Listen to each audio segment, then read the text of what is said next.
Hello everyone, it's John from Brisbane, and I don't know what it is, but every time I seem to leave a comment somewhere, I seem to offend somebody, and I don't know what it is, but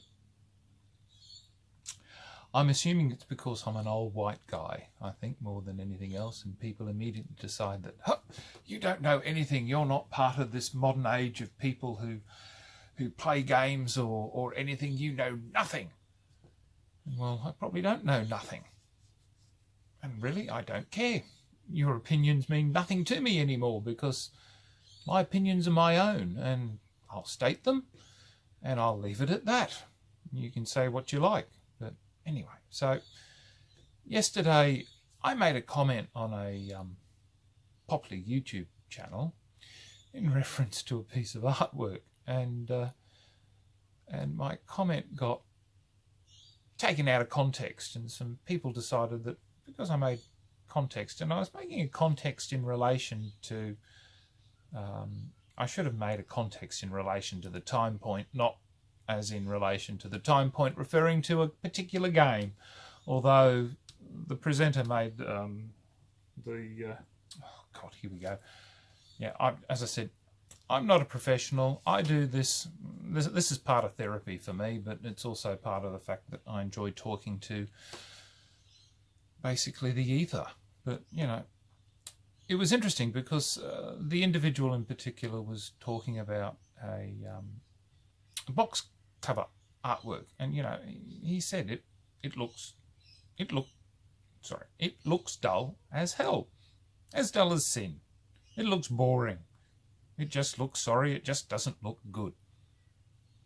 You know, which is fine. That's the individual's opinion. And you know, I looked at the game, and I looked at the box art, and I didn't find it unappealing. You know, when you probably think about the context of the time period, it probably reflected it quite well. So for myself, looking at it as perhaps a snapshot in time, it probably reflected it quite well.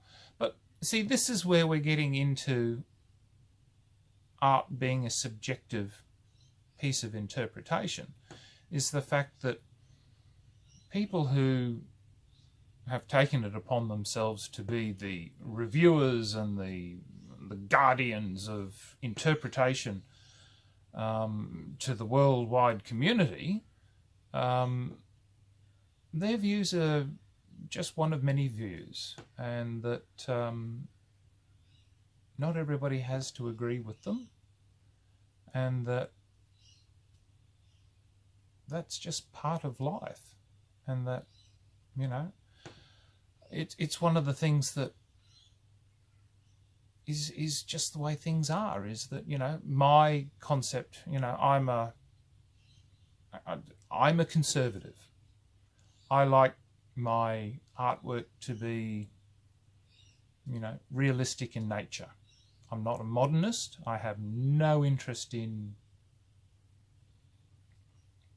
you know, what today's artwork seems to represent, because it doesn't represent anything to me. It means nothing. You know, squiggles and dots or whatever on a thing, and you sit there and go, oh, that's supposed to mean, you know, water running uphill, and, you know, the dot's supposed to represent this and all this, you know. And I'm there going, well, I could also represent as being, you know, whatever else, you know, the thing that you're sitting there interpreting whatever, where a nice picture of a countryside with animals and whatever, and yes, you could probably say, well, it's meant to be this and this and this, but interpretation is up to an individual. You know, it's like people deciding to reinterpret history from the perspective of the present, where unless you've actually lived the past, it's a bit pointless trying to reinterpret it. But I'm digressing. We should be looking specifically as the concept of art itself. But looking at art within the concept of a game. So as some examples, you know, so here we have Notre Dame. Apparently a good game. Box art. Do you think that's enticing? Is that something that screams out to you, come buy me? It's sitting on the bookshelf. Oh, sorry, game shelf. Or sitting in the game store, I should say. Is it? Now, these others are reflecting my age. So again, you know, for the time, these sold. This is 1983. Okay, so once again, we're now going out of today's time frame and going back into the past. These sold. No flashy, well, once again, these may have been determined to be flashy covers, but they sold. Popular. Again, same thing. Sold. I'm not saying whether or not they were good games or not. Well, once again, I played them, still play them, admittedly not for a while, because I've got so many other games that compete with my time frame, with my time. But you know, they're it's one of those things. You know, same thing. A good game, artwork. Again, dated, but art, subjective. And then we move into today's current age, and this is, I could pull down hundreds of ones off my shelf, but then we have this, and I suppose this is, the most garish one that I could find from my shelf that I could think of. And this takes me back to the 60s and 70s, and I'm thinking, oh God, the psychedelic days. But you know, interesting artwork. Can't say it's my cup of tea, but certainly it screams at you on the shelf. Certainly would catch your eye. And yes, it's a good game. I like it. But you know, artwork is subjective. You know, it's one of those you know, things that's always subjective. And for a reviewer to look at whether or not a game is any good is, I think a disservice to the game itself in many respects, because art really is a subjective point of view for many people. You know, as I just said, you know, I'm very much a conservative person when it comes to art. You know, I like my art to be more representative of real life. You know, so you'll tend to find that the things that I will hang on my wall, not that I have any wall space due to the fact that I've got bookcases and nothing else. But, you know, if I had the space to be able to hang anything, it would be, you know, pictures of nature or, you know, classics would be hanging on my wall. I wouldn't be, I wouldn't be putting anything that would be modern, because I don't see much in the way of, you know, that's just not me. But somebody else who feels that way would do that. So that's just the way things are. You know, each person is an individual, and I think that within the context, really games for the most part should be rated purely on their playability, and that the concept really of, I suppose, aesthetics, if you could call it that. You know, it's almost as though, and this, again, this is just me looking at so many people out there doing reviews and that, it's almost like, oh, we've got to fill in our time, what can we waffle on about? And it's like, oh, let's latch on to art and the way how the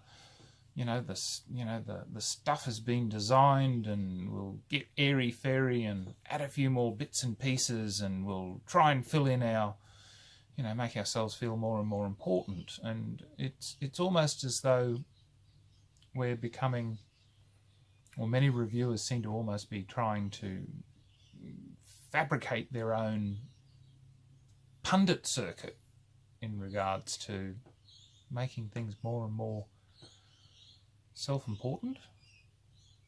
And I'm not detracting from a lot of the people, because a lot of the people do a really, really good job at what they do, but it's almost as though they're generating an industry for themselves that is self-feeding. And I just look at it and I think, well, geez, guys, you know, I don't need a 20-minute video of this. You could do it in 5.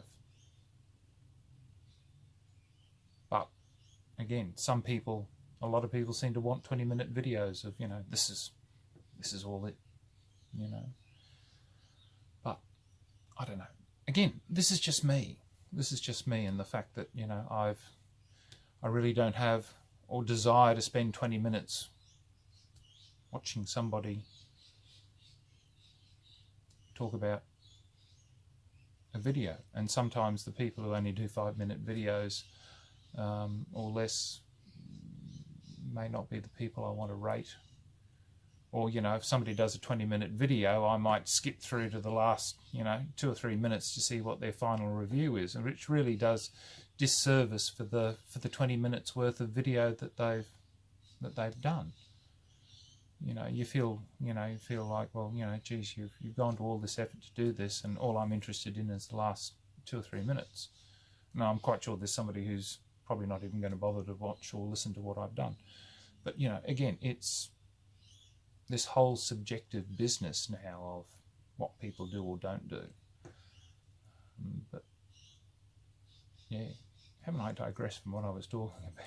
But that's me. See, this is the whole industry now of people who review everything, and it's almost getting to a level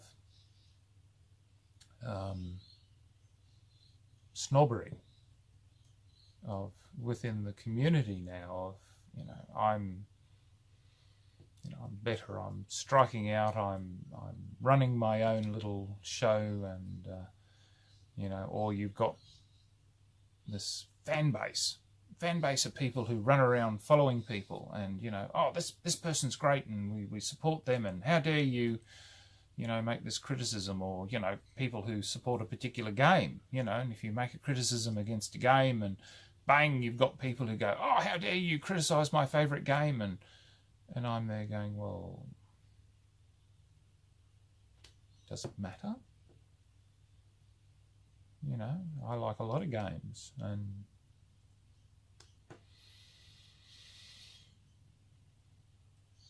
it's a sad world now that we seem to live in, that people don't seem to have anything better to do. Their lives are totally filled up with meaningless triviality that they can't find anything better to do than to attack people over such silly things. But anyway, well, I've nearly filled up 15 minutes of speaking nonsense, speaking to nobody but myself. There you go. There you go. I can now show this to my therapists and say, look, see, I've gone and talked this out to nobody in particular. But anyway, look, thank you anybody who's watched this. I'm quite sure somebody might have watched this. Somebody's probably taken offence. But anyway, thank you for your time. Until next time, signing off, the Honourable John.